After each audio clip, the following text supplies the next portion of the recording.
Hello everyone, welcome to my channel, The Wandering Philosopher. Today we're diving into a philosophy that's often misunderstood but has shaped human thought for centuries hedonism.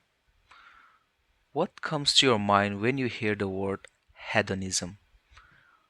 Partying? Self indulgence? A life of endless pleasure? Well, there's much more to it than that.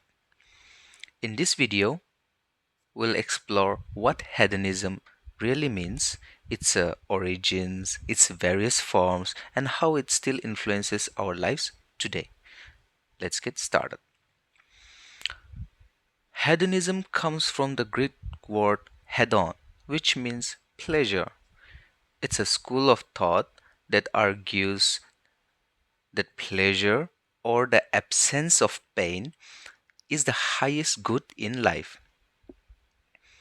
The roots of hedonism trace back to ancient Greece, specifically to a philosopher named Aristippus of Cyrene in the 4th century BC.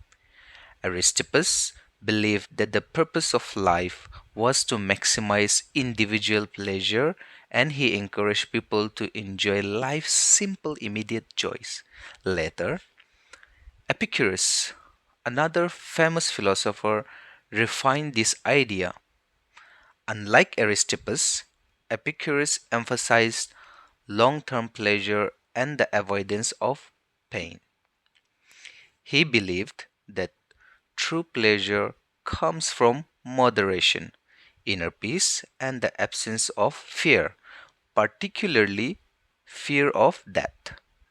This became known as Epicureanism, a more disciplined and thoughtful form of hedonism. So, what are the main ideas of hedonism? Let's break it down. Firstly, pleasure is the ultimate goal. Hedonists argue that every action we take is motivated by the pursuit of pleasure or the avoidance of pain. Secondly, short term versus long term pleasure. While Aristippus focused on immediate gratification, Epicurus taught that long term contentment is more valuable than fleeting pleasure. Thirdly, mental versus physical pleasure. Epicurus prioritized mental pleasures like the joy of friendship or intellectual satisfaction over physical indulgence. Now, how is this applied in the real world? Hedonism isn't just a relic of ancient philosophy, it's deeply embedded in our modern lives. Think of a concept of self care, taking a relaxing bath, enjoying your favorite food, or spending time with loved ones aligns with the hedonistic values. Even industries like entertainment and travel are built on the idea of maximizing pleasure and minimizing discomfort. But there's a balance. As Epicurus taught, pursuing pleasure irresponsibly, like overindulging in unhealthy habits, can lead to a long term pain.